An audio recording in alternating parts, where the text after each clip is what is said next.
यहाँ आप देख सकते हैं कि पुलिस वाले किस तरह से बेबस नजर आ रहे हैं। वो लोगों को समझा रहे हैं मगर ना तो लोग उनकी बात समझ रहे हैं और ना ही मान रहे। तो ये थी लापरवाही की वो तस्वीरें जो डरा देती कि यहाँ पर जो रेलवे स्टेशन पर 4 से 5 गेटें हैं, वहाँ से मैक्सिमम लोग निकल जाते हैं। क्या मैक्सिमम लोग भाग जाते हैं? 129 में आपका मैक्सिमम लोग। तो इसके लिए आप लोग मोदी से कुछ कहिए, मोदी जी से। मोदी सरकार को क्या कहेगा? मोदी सरकार तो सब जनता को पेड़ करके नाश कर दिया। कुछ दिन के बाद देखिएगा कितना कराम होगा। क्या कराम होगा? तो देखिएगा ना, किसी के घर में चोरी होगा, किसी के घर में कुछ होगा। क्या वजह है इसकी? पब्लिक भूखा मरेगा, उससे कुछ होगा। सलाम साथियों, हिंदुस्तानी मीडिया में आपका स्वागत है। मैं सदफ आफरीन एक मरतबा फिर आपके सामने हाजिर हूँ एक नई पेशकश के साथ। देश में कोरोना की महामारी ने एक दफ़ा फिर से जीवन उलट पुलट कर दिया है। देश के अलग अलग हिस्सों से जो तस्वीरें सामने आ रही हैं वो वाकई दहशतनाक हैं। कभी 24 घंटे शमशान घाट से आग की लपटें उठती दिख रही हैं तो कहीं कब्रिस्तान में दफन होने की जगह नहीं मिल रही। हालात इतने बुरे हो चुके हैं कि लोग अपनों की डेड बॉडीज तक लेने से इनकार कर रहे हैं। और इन सब डरावनी बातों के बीच जो सबसे डरावना सच हमारे सामने आसमान की तरह साफ है वो है सरकार की खुली नाकामियाँ। कहीं बेड्स की कमी तो कहीं ऑक्सीजन की कमी, कहीं उन गरीब मजदूर तबकों के बारे में सोचने वालों की कमी। वहीं जब दिल्ली के मुख्यमंत्री हाथ जोड़कर प्रार्थना कर रहे हैं कि प्रवासी मजदूर दिल्ली ना छोड़े, ऐसे में बिहार के मुख्यमंत्री नीतीश कुमार का वो बयान भी सामने आ रहा है जिसमें वो लोगों से जल्द बिहार आ जाने की बात कह रहे हैं। अब सोचने की बात यह है कि प्रवासी मजदूर करे तो क्या करे।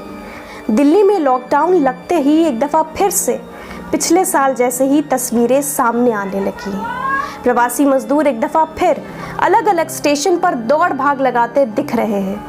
ऐसे में जो सबसे अधिक चिंता का विषय है वो ये है कि क्या बिहार सरकार उन प्रवासी मजदूरों की सुरक्षा का इंतज़ाम कर पाएगी? क्या रेलवे स्टेशन पर वो इंतज़ाम हैं जो इतने सारे प्रवासी मजदूरों की कोरोना टेस्टिंग, सोशल डिस्टेंसिंग और उनके आइसोलेशन का ख्याल रख सके? और इसी जानकारी को इकट्ठा करने के लिए जब हिंदुस्तानी मीडिया की टीम बिहार के मधुबनी रेलवे स्टेशन पर पहुंची तो वहां का हाल देखकर आंखें फटी की फटी रह गई। देखिए हमारी ये खास रिपोर्ट। आदाब दोस्तों, अभी हम मौजूद हैं मधुबनी रेलवे स्टेशन पर, जहां कुछ देर पहले दिल्ली से चलकर जयनगर तक जाने वाली ट्रेन स्वतंत्रता सेनानी पहुंची है। ऐसा देखा जा रहा है कि इस ट्रेन से हज़ारों की तादाद में लोग मुसाफिर सफ़र करके यहाँ पहुँच रहे हैं। लेकिन विडम्बना यह है कि ऐसा देखा गया है कि इस रेलवे स्टेशन पर आने वाले प्रवासी मजदूर जो भी हैं उनका 75% यहाँ से बगैर कोविड टेस्ट के ही निकल रहे हैं, जबकि 25% लोग मुश्किल से जांच करवा रहे हैं। इसकी वजह यह देखा जा रहा है कि यहाँ जो मधुबनी रेलवे स्टेशन पर जो पैसेंजर्स के निकलने का रास्ता है यह कोई एक रास्ता नहीं है, कई रास्ते हैं। लोग जांच कराने के डर से जांच के डर से वह चुपके से अलग अलग रास्ते से बाहर निकल जाते हैं। अगर इस तरह से अगर जांच किया गया तो सरकार को यह पता लगाना या प्रशासन को यह पता लगाना बहुत मुश्किल होगा कि कोविड अफेक्टेड लोगों की संख्या यहाँ कितनी होगी। और इस तरह से जो इसका ताड़प है यह ताड़प बरकरार रहेगा।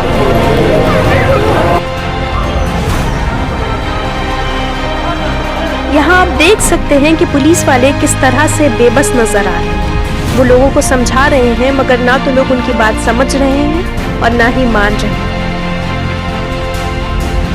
आप देख सकते हैं कि किस तरह कुछ लोग बगैर मास्क के हैं और कुछ लोगों ने गलत तरीके से मास्क पहना हुआ है और ये लोग कोविड टेस्ट के डर से पुलिस को चकमा देकर निकलने की कोशिश कर रहे हैं। तो ये थी लापरवाही की वो तस्वीरें जो डरा देती हैं।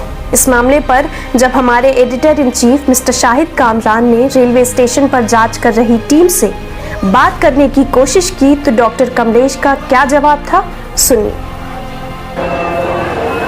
सर आप ये बताएं कि जो लोग पैसेंजर आ रहे हैं ट्रेन से, ऐसा देखा जा रहा है कि 75% लोग तो चोर गली से निकल जाते हैं, कुछ ही लोग हैं जिनका जांच हो पा रहा है। ऐसे में क्या यह संभव है कि सरकार या प्रशासन जो चाहती है कि कोविड अफेक्टेड लोगों को अलग कर लिया जाए और उसे आइसोलेशन में डालकर उसे ठीक कर दिया जाए, समाज में गंदगी नहीं फैले, दूसरे लोग अफेक्टेड नहीं हो। जिस तरीके से आप लोग जांच कर रहे हैं, क्या यह कारगर साबित होगा? देखिए, हमारे तरफ से जो स्वास्थ्य विभाग के जो है उसके लिए जो अपना टीम लगाया गया है, परंतु जो है यहाँ पर प्रॉपर बैरिकेटिंग नहीं होने के कारण जो है, क्योंकि यहाँ पर जो रेलवे स्टेशन पर 4 से 5 गेटें हैं, वहाँ से मैक्सिमम लोग निकल जाते हैं। दूसरा चीज़ है कि जो पैसेंजर आते हैं उनमें ये नहीं एक्टिविटी है कि नहीं हमको जांच कराना ज़रूरी है, अपने घर में जा रहे हैं तो अपने परिवार को बचाना, ये सब चीज़ें जो करना चाहिए उनको वो नहीं कर रहे हैं। तो हम लोगों से जितना भी संभव हो रहा है उसको हम लोग कर रहे हैं। सर, आप ये बताएं कि बैरिकेडिंग करने का काम कौन करेगी, रेलवे करेगी या फिर देखिए, इसके बारे में हमको कोई नॉलेज नहीं, इसके बारे में हमको कोई जानकारी नहीं है कि किसके द्वारा किया जाएगा। तो क्या आप इस बात की जानकारी दिया है प्रशासन को कि यहाँ लोग भाग जाते हैं, निकल जाते, जाँच नहीं करवाते हैं? देखिए, प्रत्येक दिन यहाँ से दिया ही जा रहा है कुछ ना कुछ, जो है आप लोग पत्रकार बंधु आते ही हैं किसी न किसी माध्यम से, वो तो जा ही रहा है, परंतु फिर भी अगर पब्लिक में अवेयरनेस नहीं है तो हम लोग क्या करें। क्या नाम है आपका? मेरा नाम है डॉक्टर कमलेश कुमार शर्मा। तो यहाँ जो टीम आपकी है, जो जांच टीम है, कोविड जांच कर रही है, इसमें कौन कौन लोग शामिल हैं? इसमें हमारे जो है 2 GNMs हैं, एक LT हैं, 3 लोग का टीम है। क्योंकि 24/7 में हमारा चल रहा है, तो 3 लोग सुबह, 3 लोग जो है इवनिंग में, और 5 लोग हमने नाइट में लगाया हुआ है। आप सदर अस्पताल से ही होंगे? जी जी, ठीक है, धन्यवाद। कहाँ से आए आप? दिल्ली से। क्या नाम है? ललन सिंह, ललन सिंह। घर कहाँ है आपका? बजारपुर। जांच हो गया आपका? नहीं, अभी नहीं हुआ। जांच करवा रहे हैं क्या? करवा रहे हैं। क्यों चले आए दिल्ली से भी? क्या हाल है दिल्ली का आपको? दिल का हाल तो बुरा है, लेकिन कुछ काम था इसलिए आए हैं। ठीक है, आप काम से दिल्ली की हालत कैसी है? अभी पता होगा ना आपको, वहाँ जो कोविड का प्रकोप है उसका क्या है? ज़्यादा है। काम लॉकडाउन लगा हुआ अभी तो, फिर तो लॉकडाउन लगा हुआ है। तो आप अकेले आए हैं क्या? नहीं, बच्चे भी हैं, पत्नी भी है। तो बच्चे पत्नी सब लोग चले आए हैं काम से। फिर जाना कब है दिल्ली वापस? आप 30 तारीख को। किसी से कुछ जाना है? अगर ये लॉकडाउन आगे बढ़ गया तो कहाँ जाएंगे? काम धंधा बंद रहेगा तो किस लिए जाएंगे? जी, काम धंधा बंद रहेगा तो क्यों जाएंगे फिर? ये बच्ची है आपकी? हाँ। क्या करती हो तो बेटा वहाँ? सर मैं स्टडी करती हूँ। क्या करते हैं? स्टडी करती हूँ, स्टडी किस ग्रेजुएशन क्लास में? BA 3rd year. BA 3rd year में। क्या नाम है आपका? पूजा। Very good. ये मैडम, सुबह से कोविड टेस्ट कितना हुआ है बताइए तो?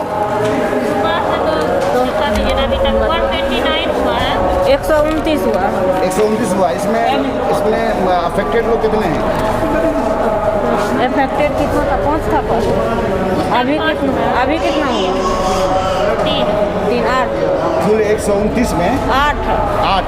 यस। उसका एरिया भी है कि किस एरिया का है या फिर वैसे ही? सब लोकल है, लोकल, बाहर से आ रहा लोकल है। लोकल मतलब मधुबनी एरिया का।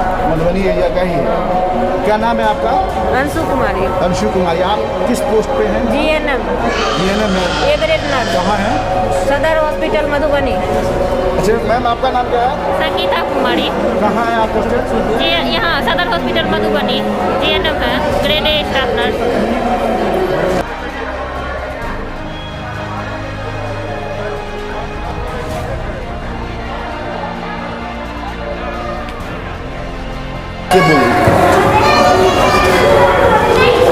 आप जो लेते हैं जांच के लिए, जो भी आप करते हैं, प्रक्रिया करते हैं, उसकी रिपोर्ट कितने देर में आप दे देते हैं? आधे घंटे बाद, 20 से 25 मिनट बाद रिपोर्टिंग करना होता है। रिपोर्टिंग करना होता है, वो आदमी चला जाता है यहाँ से, फिर कैसे मिलता है उसे? उसको ट्रेस किया जाता है, उसका फ़ोन नंबर एड्रेस हम लोग लेते हैं, उसको ट्रेस कर लिया जाता है फिर।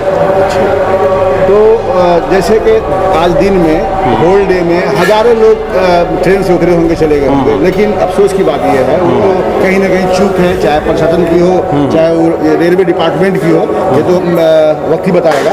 129 आदमी की ही जांच हुई है। आपको नहीं लग रहा है कि बहुत लोग भाग जाते हैं? बहुत क्या, मैक्सिमम लोग भाग जाते हैं। 129 में आपका मैक्सिमम लोकल ही है। अभी जो भी पैसेंजर का जाँच हुआ है सिर्फ ये स्वतंत्रता सेनानी जो ट्रेन गई है, बस उनके जो पैसेंजर उतरे हैं उन्हीं का हम लोग जांच किए हैं। बाकी दिन में जो भी जांच हुआ है लोकल का ही जांच हुआ है। क्या नाम है आपका? सुमंत कुमार। क्या है, किस पोस्ट पे हैं आप? प्रयोगशाला प्रवैधिकी, सदर अस्पताल मधुबनी। Thank you. नाम है आपका? दिनेश कामत। दिनेश कामत। क्या करते हैं आप? पार्किंग का। आप ये बताइए कि कोविड का लहर जारी है, परेशान है लोग, दिल्ली बम्बई से लोग वापस आ रहे हैं। आप बताइए, लॉकडाउन लग गया है मधुबनी में, इसका क्या प्रभाव पड़ेगा? प्रभाव तो पड़बे करेगा सर। अब क्या प्रभाव पड़ेगा, मतलब कि ट्रेन को तो बंद कर देना चाहिए ना, सरकार को तो ट्रेन को बंद कर दिए, आम पब्लिक अपना अपना घर चले जाएंगे। आप ये बताइए हमको कि यहाँ तो कानून पर कानून लागू हो रहा है, लेकिन बंगाल में इलेक्शन हो रहा है। वही ना, बंगाल का कहाँ कुछ हो रहा है, बंगाल में सब नेता तो सबका डगरना पिट रहा है। तो इसका मतलब क्या हुआ? इसका मतलब तो मान लीजिए बिहार में लगा दिया है लॉकडाउन, अब बंगाल में कर दिया है फ्री। तो इसके लिए आप लोग मोदी से कुछ कहिए, मोदी जी से। मोदी सरकार को क्या कहेगा, मोदी सरकार तो सब जनता को पेड़ करके नाश कर दिया, क्या कहेंगे। चलिए धन्यवाद। लॉकडाउन लगा है ना, कुछ दिन के बाद देखिएगा कितना क्राइम होगा। क्या कराम होगा? तो देखिएगा ना, किसी के घर में चोरी होगा, किसी के घर में कुछ होगा। क्या वजह है इसकी? पब्लिक भूखा मरेगा, उससे कुछ होगा। काहे लगेगा कराम क्यों होगा? मान लो अगर लॉकडाउन नहीं लगेगा, इस तरह से बीमारी फैल रही है चारों तरफ, हाँ? क्या होगा कराम? देख सकते हैं कि मधुबनी रेलवे स्टेशन पर कितने गेट हैं जो पैसेंजर के जाने के लिए। Gate number 1, gate number 2, gate number 3, यह एक तरफ से है। जबकि अगर हम उस तरफ चलेंगे, फिर मैं दिखलाता हूँ आपको, उधर से भी गेट बने हुए हैं।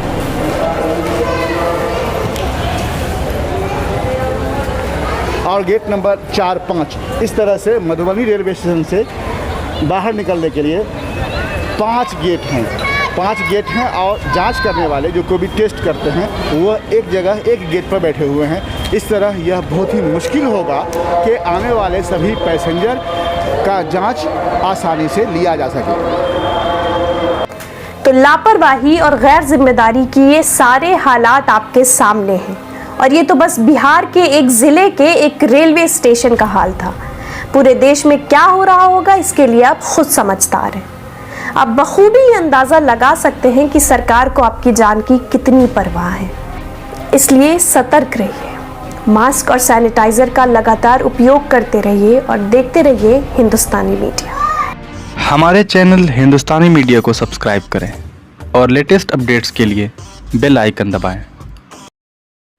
Kindly subscribe to our channel Hindustani Media and press the bell icon for the latest updates.